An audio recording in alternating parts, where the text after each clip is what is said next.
ಪತ್ತರ್ ಚತ್ತರ್ ನೀರನ್ನು ಹೇಗೆ ಥರ ಮಾಡ್ಕೊಳ್ಬೋದು ಅನ್ನೋದನ್ನು ನಾನು ನಿಮಗೆ ಇವತ್ತು ತೋರಿಸ್ಕೊಡ್ತೇನೆ. ಪತ್ತರ್ ಚತ್ತರ್ ಜ್ಯೂಸಿಗೆ ಬೇಕಾಗುವ ಸಾಮಗ್ರಿಗಳು: ಪತ್ತರ್ ಚತ್ತರ್ ಗಿಡದ ಎಲೆಗಳು. ಈ ಪತ್ತರ್ ಚತ್ತರ್ ಅನ್ನುವಂಥ ಗಿಡ ಸಾಮಾನ್ಯವಾಗಿ ಈಗ ಪಾಟ್ನಲ್ಲಿ ಈಸಿಯಾಗಿ ನಾವು ಇದನ್ನ ಬೆಳೆಸ್ಬೋದು. ಸ್ವಲ್ಪ ತಿಕ್ಕಾಗಿರುತ್ತೆ, 1ರಿಂದ 4 ಅಡಿಯಷ್ಟು ಎತ್ತರ ಬೆಳೆಯುವಂಥ ಒಂದು ಚಿಕ್ಕ ಗಿಡ ಇದು.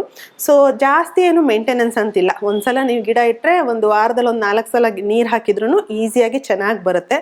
ಎಲೆ ತುಂಬ ತಿಕ್ಕಾಗಿರುತ್ತೆ. ಹಾಗೆ ಇದಕ್ಕೆ ಹೂವು ಒಂದು ಅಕ್ಟೋಬರ್ ನವೆಂಬರ್ ಟೈಮಲ್ಲಿ ಒಂದು ಗ್ರೀನಿಶ್ ಪರ್ಪಲ್ ಥರದ್ದು ಒಂದು ಹೂವು ಬಿಡ್ತಾ ಹೋಗುತ್ತೆ.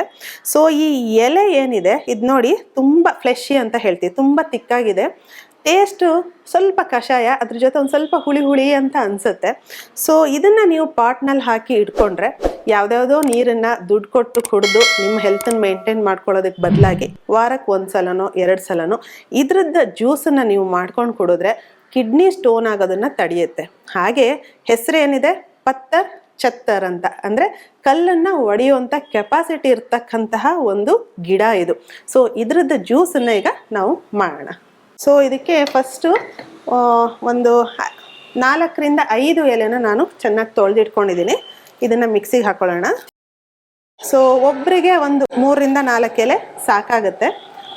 ಅಷ್ಟನ್ನು ನಾವು ಈಗ ಒಂದು 2-3 ಜನ ಮನೆಯಲ್ಲಿದ್ದರೆ ಒಂದು 5ರಿಂದ 10 ಎಲೆ ಸಾಕಾಗುತ್ತೆ. ನೀವು ಒಂದು 2 ಗಿಡ ಮನೆಯಲ್ಲಿ ಹಾಕ್ಕೊಂಡ್ರು ಸಮೇತ. ಈಗ ಯೂಶಲಿ ಕಿಡ್ನಿ ಸ್ಟೋನ್ ಅಂದರೆ ಏನು ಹೇಳ್ತೀವಿ, ಹೆರಿಡಿಟ್ರಿ ಅಂತಲೂ ಬಹಳಷ್ಟು ಮಂದಿ ಹೇಳ್ತಾರೆ. ಅಥವಾ ಫ್ರೀಕ್ವೆನ್ಸಿನೂ ಈಗ ಒಂದು 17% ಅಷ್ಟು ವರ್ಲ್ಡ್ ವೈಡ್ ಜನಕ್ಕೆ ಕಿಡ್ನಿ ಸ್ಟೋನ್ ಇದ್ದರೆ ವಾಸಿ ಆದ ನಂತರ ಸಮೇತ ಒಂದು 50% ಜನರಲ್ಲಿ ಅದು ರೀಅಕರ್ ಆಗುತ್ತೆ ಅಂತ ಹೇಳ್ತಾರೆ. ಅಂಥ ಸಂದರ್ಭದಲ್ಲಿ ಸಮೇತ ನೀವು ಇದನ್ನು ವಾರಕ್ಕೆ 1 ಸಲ ಸೇವನೆ ಮಾಡ್ತಾ ಹೋದರೆ ಕಿಡ್ನಿ ಸ್ಟೋನ್ ಬರದೇ ಇರೋ ಹಾಗೆ ತಡಿಬೋದು. ಸ್ವಲ್ಪ ನೀರನ್ನು ಸೇರಿಸ್ಕೊಳ್ತೀನಿ. ಇದನ್ನು ಈಗ ನುಣ್ಣಗೆ ರುಬ್ಕೊಳ್ಳೋಣ.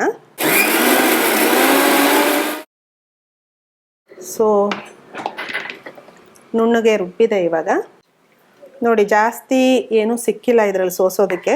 ಅಂದರೆ ಈ ಎಲೆನೇ ಫುಲ್ ತಿಕ್ಕಿರೋದ್ರಿಂದ ಇದರಲ್ಲಿ ಜ್ಯೂಸು ತುಂಬ ಜಾಸ್ತಿ ಇರುತ್ತೆ. ಈಸಿಯಾಗಿ ನಿಮಗೆ ಇದರಲ್ಲಿ ಜ್ಯೂಸ್ ಸಿಗುತ್ತೆ. ಒಂದು ವೇಳೆ ಇದು ಕಾನ್ಸಂಟ್ರೇಟ್ ಆಯಿತು ಅಂತ ಅನಿಸಿದರೆ ಸ್ವಲ್ಪ ಇದಕ್ಕೆ ನೀರು ಹಾಕ್ಕೊಂಡು ನೀವು ಡೈಲ್ಯೂಟ್ ಮಾಡ್ಕೊಳ್ಬೋದು.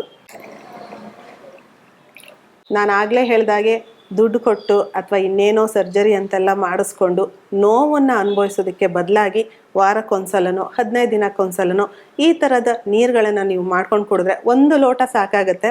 ಎಷ್ಟೋ ಸಲ ಕಿಡ್ನಿ ಸ್ಟೋನ್ ಇದ್ದಾಗ ತುಂಬ ನೋವಿದ್ದಾಗ ಈ ಎಲೆನ 4-5 ನೀವು ದಿನ ಕುಡಿದ್ರೂ ಸಮೇತ ಕಿಡ್ನಿ ಸ್ಟೋನ್ ಇದೆ ಅದು ಕಡಿಮೆ ಆಗ್ತಾ ಬರುತ್ತೆ.